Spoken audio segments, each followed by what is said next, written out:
एक असुर था एग्रिप। एक दिन वो ब्रह्मलोक गया। बड़ी चालाकी से उसने ब्रह्मदेव से चारों वेद प्राप्त कर लिए और जाके समुद्र में छुप गया। क्योंकि सारा ज्ञान वेदों में नहीं थे, इसलिए संसार से सारा ज्ञान चला गया। जब अज्ञानता का अंधकार फैलता है तो अधर्म बढ़ने लगता है। भगवान विष्णु सब देख रहे थे। उन्हें ज्ञात था कि शीघ्र पृथ्वी लोक पर प्रलय आने वाला है। एग्रिप के साथ चारों वेद भी लुप्त होने का भय था। ब्रह्मदेव सृजन करता है। वेदों के अभाव में पुनर्जन्म की प्रक्रिया को पुनर्स्थापित करना अत्यंत कठिन, इसीलिए एग्रिप से उन वेदों को पुनः प्राप्त करना अनिवार्य था। भगवान विष्णु ने एक मत्स्य रूप धारण किया। वो एक मछली बने और नदी में अवतरित हुए। राजा सत्यव्रत स्नान कर रहे थे। एक छोटी सी मछली उनके हाथ में आ गई। इतनी छोटी मछली? भगवान विष्णु? हाँ, राजा सत्यव्रत उस मछली को जल में छोड़ने जा ही रहे थे कि उस मछली ने बड़ी मछलियों का भय जताते हुए उनसे विनती की। उनसे कहा कि वो उसे अपने साथ ले चले। राजा सत्यव्रत अत्यंत दयालु थे। मछली को अपने कमंडल में शरण दे दी और अपने महल में ले गए। किंतु रात भर में मछली इतनी बड़ी हो गई कि कमंडल में रह पाना उसके लिए संभव ही नहीं था। और उसका बड़ा आकार देखने के पश्चात राजा सत्यव्रत ने उसे कमंडल में से निकालकर एक मटके में डाल दिया।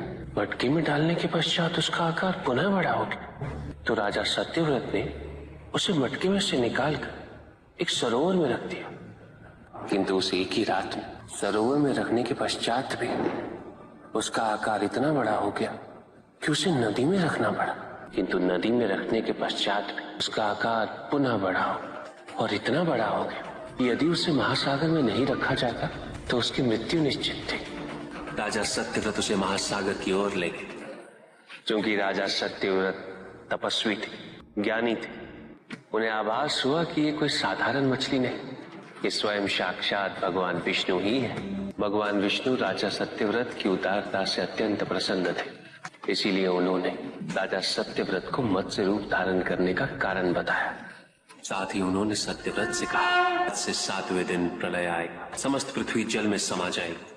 किंतु आप सप्तऋषियों के साथ साथ अनाज, वनस्पति व अशुद्धों की प्रत्येक प्रजाति के बीच प्रत्येक पशु का एक एक जोड़ा लेकर लाल नौका में सवार होकर मेरी प्रतीक्षा कीजिएगा। केवल एक ही स्थान ऐसा होगा जिसकी ऊंचाइयों को जल छू नहीं पाएगा। मैं लौटूंगा और आपको वहां लेके चलूंगा, हिमालय पर, अर्थात तुम्हारी माता के पिता हिमावत। ऐसा कह के भगवान विष्णु समुद्र में चले गए और अपने मत्स्य रूप में उन्होंने एग्रिप को ढूंढ निकाला।